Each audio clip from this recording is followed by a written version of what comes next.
I'm doing a what I call the night rant without photos, without picture, and I don't know how it comes to YouTube because nobody's watching it, but nobody's watching anyway.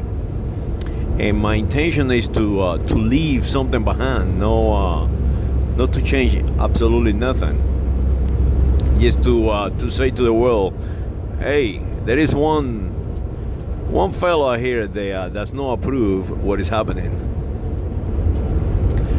So my rant this morning is about the utilization of NPR, National Public Radio, being controlled by the BBC, because it's not the other way around. The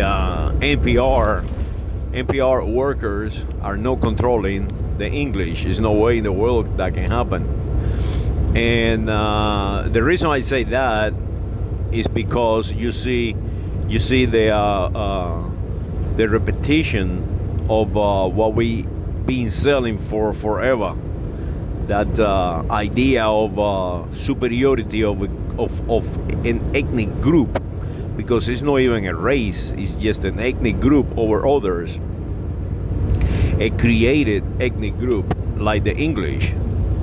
The English are here telling you guys well, let me set it up. They first have a NPR show about music, but it's not really about music. It's about politics, because they go ahead and play a guy from Venezuela. You know, they play I don't know, Castellano version of some kind of music they created. Excellent music, beautiful music. And after Castellano finish, they say something like this: "Oh, Mr. Castellano, he created this music in the event of the people from Venezuela to be free from Spain."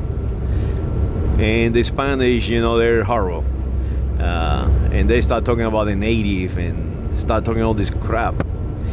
So the reality is, the people who free Colombia and Venezuela from the Spaniards, themselves were Spaniards. And not only they were Spaniards, they ran around with the United States of America founders all over the place, all over South America, doing exactly what they did in the United States of America. Because the people who free Venezuela and Colombia from the Spaniards are the same people that free the United States of America from the English, because they are the same people. Mr. David Governor Burnett, one example of it, the first president of the Republic of Texas. He was a good friend of Mr. Miranda, Francisco Miranda, and all these people. They were how can I say, colleagues. They were freedom fighters, and they were not fighting culture. They were fighting tyranny, and that is the different what we have today. Today we are not fighting a tyranny.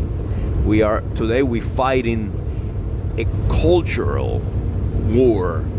They're trying to destroy the culture of the world and creating an English culture that is not superior. They have never been superior. And we're here to help it. We're here to fight the fight.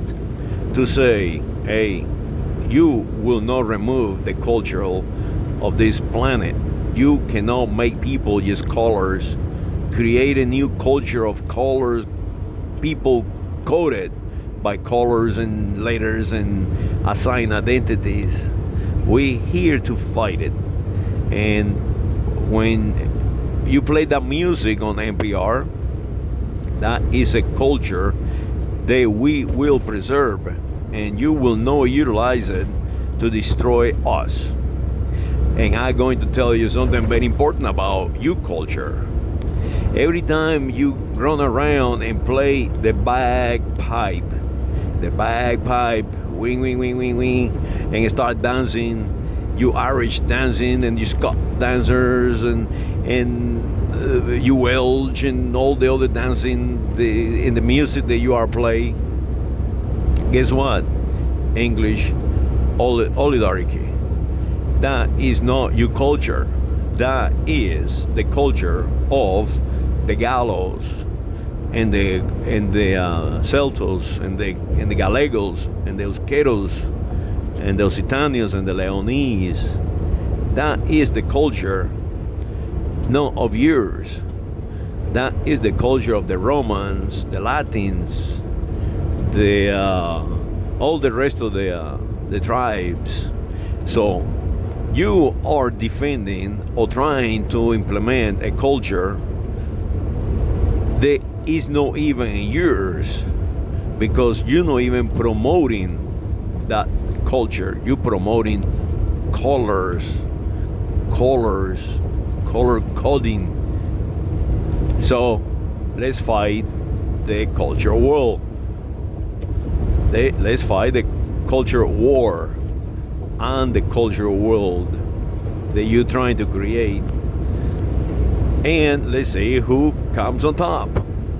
I say to you, every time you get on NPR and attack the Spaniards, guess what? They founded the United States of America. Every time that you go out there and attack any culture, from African cultures to Asian cultures, anyone that you attack with your English language, guess what? They too learn the English language, and they too can utilize it against you, because we are not colors, because we are not an entity created by you. We are not Americans. We are not Africans. We are not from China or from whatever. We are the world. We are the planet Earth. And we all in this little bubble moving through a space, and we will advance civilization without destroying languages, without destroying biology, without destroying the planet. We eventually succeed. So to you all English want to be color-coded white, I got news for you. Now you have something called the majority, and we are not color-coded. We will succeed in the expansion of humanity into the galaxy, and maybe someday into the universe, until the end of time. Saludos.